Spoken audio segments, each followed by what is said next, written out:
Well, my story is about award-winning actress Cicely Tyson, who has starred in countless films, TV shows, and Broadway plays. They include Roots, remember that? Trip to Bountiful, I saw that. The autobiography of Miss Jane Pittman, I watched it again over the weekend. And now in a new memoir, out today, it's called, look at this cover, guys, Just As I Am. I love this picture of her. The 96-year-old Tyson is opening up about her very impressive career and her personal life. So we met her in Harlem at the Abyssinian Baptist Church. That was her home church before the pandemic. And she talks to us about her legendary career, her love life, it's a doozy, and her process behind choosing roles. Whenever I'm offered a script, what I'm interested in when I get it is why me? Who was that character and why did they want me to play it? And when I get to the point where I feel like her skin has fitted my arm or my mind, then I know there's something about her. As a little girl, what were your dreams? I was a very shy child. If you got 15 minutes of words out of me, you got plenty. You know, I was a thinker. I sucked this finger until I was 12 years old. That's why I have these buck teeth. Born in 1924 to West Indian parents, Cicely Tyson recounts her extraordinary life in her new memoir, Just As I Am. I am an observer of human nature and the dreamer of audacious dreams. The journey to stardom was not an easy one for Tyson, who became pregnant when she was 17 and had a short marriage that lasted just over 2 years. Tyson began her acting career as a single mother, a choice that brought conflict at home. Weren't you surprised, Cicely, that your mother actually kicked you out of the house because you wanted to be an actress? Yes. Oh, she told me I couldn't live there and do that. Suddenly I found something that I loved to do, and I had a child to support. So you weren't thinking, when I grow up, I want to be an actress? No. My mother, I don't know what she wanted me to be. She thought that I was going to live in a den of iniquity, because we grew up in the slums, okay? Lots of prostitutes walking up and down the street. And that's all she knew about movies. Her mother eventually came around, and their connection is a strong one to this day, especially in this church. And I feel that her spirit is here. And so I bought this pew in her name. So this was a way to honor her. That's right. Tyson made her on-screen debut at 31 in the 1956 film Carib Gold. Shortly after that, she enrolled in an acting school run by Paul Mann, a well-known acting coach. She found herself alone with him after her first class, and she writes about a traumatic encounter. He said, "Excuse me, Miss Tyson, I'd like to talk to you." So I turned around and came back, and before I know it, he pulled me down. And he was touching you and groping you? Yes. No, what he wanted me to do was something worse than that. I thought about the whole incident when I got home. And,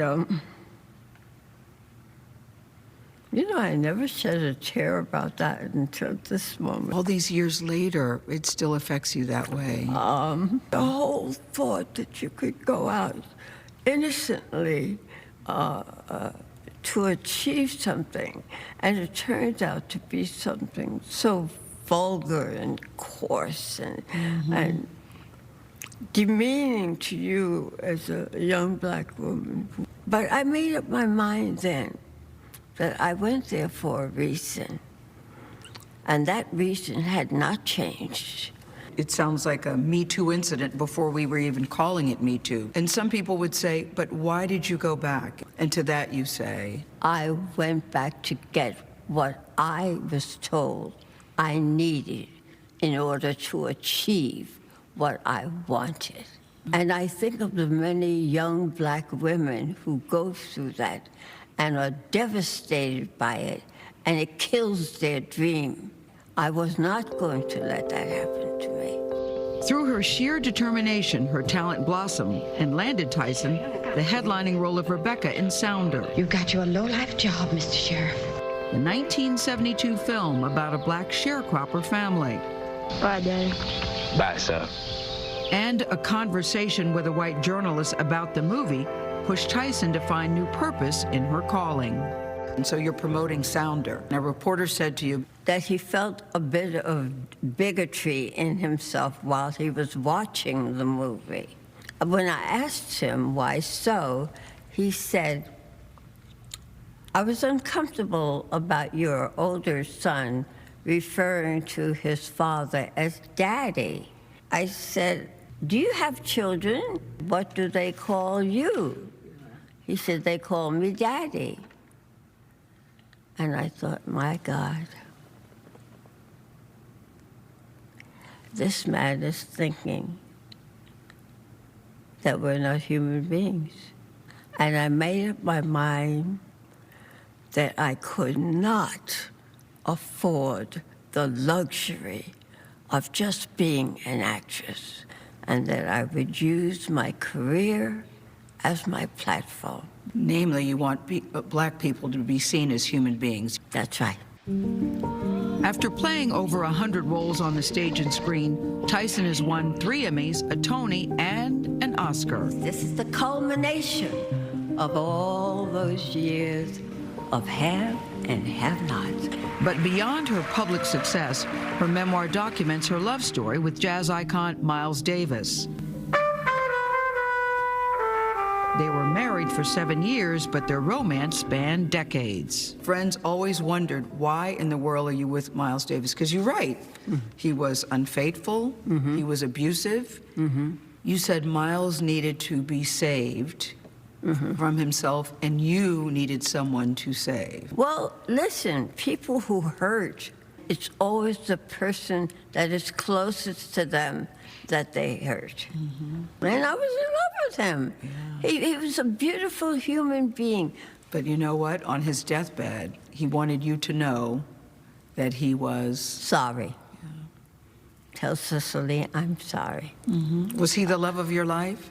Yes. Was he? But did you think you could never find love like that again? I haven't. You haven't. Have you been looking? No. I'll ask you this. What does it feel like to be 96 and a legend, Miss Legend? I'm amazed every single day I live. Do you feel like you have more to do? Yes, that's why I'm still here. I mean, what my life became is not what I expected. I had no idea that I would touch anybody. When the time comes, what do you want us to remember about you? I've done my best. That's all. I love that. Oh, she gives me chills. I just adore her. She really is royalty to me. And it was so, I could have talked to her all afternoon. But when we talked about Miles, I love this. She said, hostility and devotion can live side by side. Yes. I love that. Sometimes love is not always born of logic.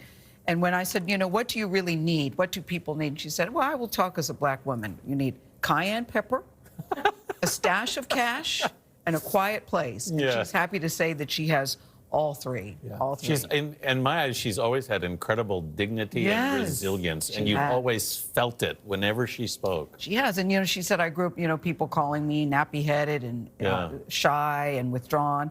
But now, you know, you see her, she's very beautiful, she's regal. She said early on in her career, they told her that she should get braces for the teeth she says are bucked, and she said, no, I like how I look. Yeah. She has such a deliberate and powerful way of speaking. Each word is just set down like a sidewalk, and you come to the end, and it's gorgeous. There's so many ways to take inspiration from her life, but I'm surprised that she was shy. She found acting as a way to speak through others. That's a gorgeous idea. Yeah, she will say, I'm still kind of shy. I go, no, you're not. She goes, no, actually, I am. I spend a lot of time by myself. She has a small circle of friends. Tyler Perry's a very good friend of hers. I meant to say to Tyler, Tyler's in the book, she calls Tyler one of her jewels.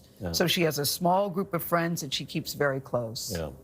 Oh, and I said, you know, do you want other roles? She goes, yes. You know, somebody approaches me about a role, yes. It's better than sitting at home making butt prints. I love that. We've all done that. That's a philosophy. That's a philosophy we all need to follow.